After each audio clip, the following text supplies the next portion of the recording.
ஸ்ரீராமச்சந்திர பரபிரம்மணே நமஹ.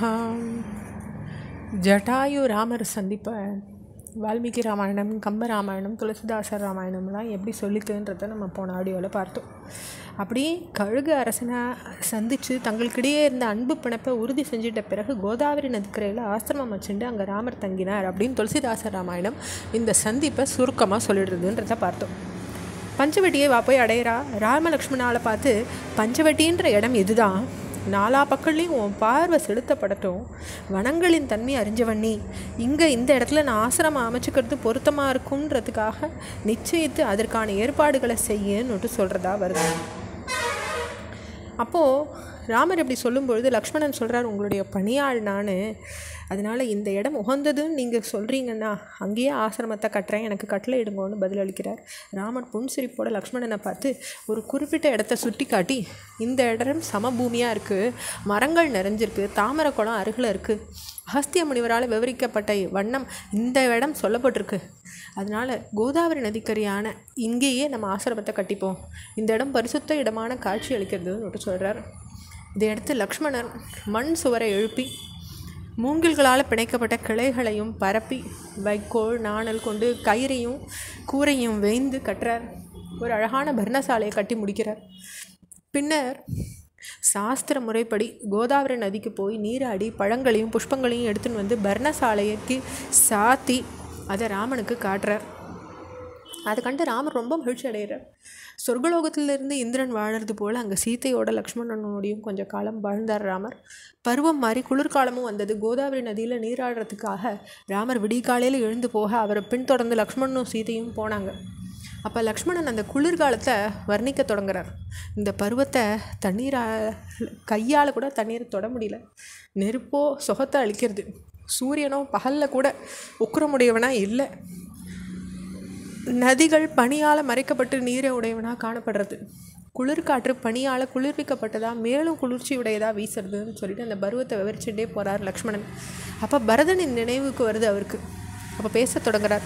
தர்மத்தின் பாதையிலேருந்து தவறாதவனாக உங்கள் மேலே பக்தி உள்ள ஒரு தவத்தையே மேற்கொண்டுருக்கான் பரதன். இந்த குளிர்காலத்துலேயும் வெறுந்தரையில் தான் அவனும் படுத்துன்னு இருப்பான்.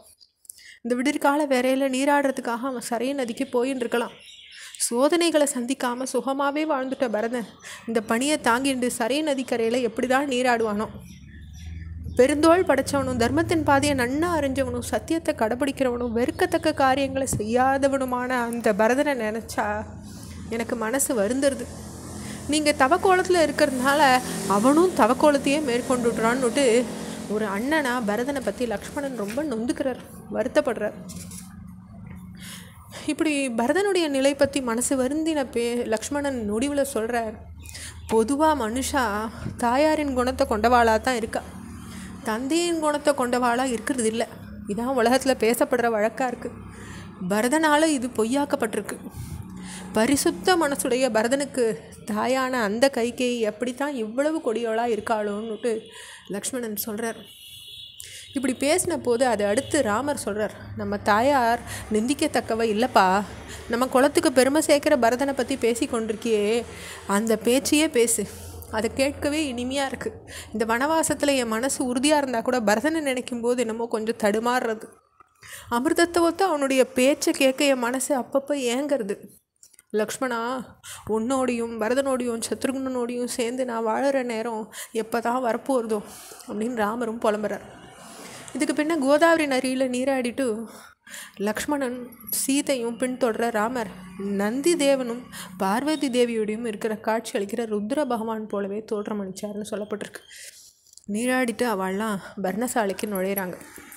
அங்கே உட்கார்ந்துட்டு தன்னுடைய இளைய சகோதரனான லக்ஷ்மணனோட ராமர் பல விஷயங்களை பற்றி பேசுகிறார். மகரிஷிகளால் போற்றப்பட்டவராக இப்படியே அவர் அங்கே காலத்தை கடத்தின்னு இருந்தார். ஒரு சமயம் இப்படி லக்ஷ்மணனோடு அவர் உரையாடின்னு இருக்கும்போது அந்த இடத்துக்கு தற்செயலாக ஒரு அரக்கி வந்து சேர்றா. சூர்பனக அப்படின்ற பெயர் கொண்ட அந்த அரக்கி ராவணனின் தங்கையாக இருக்கா.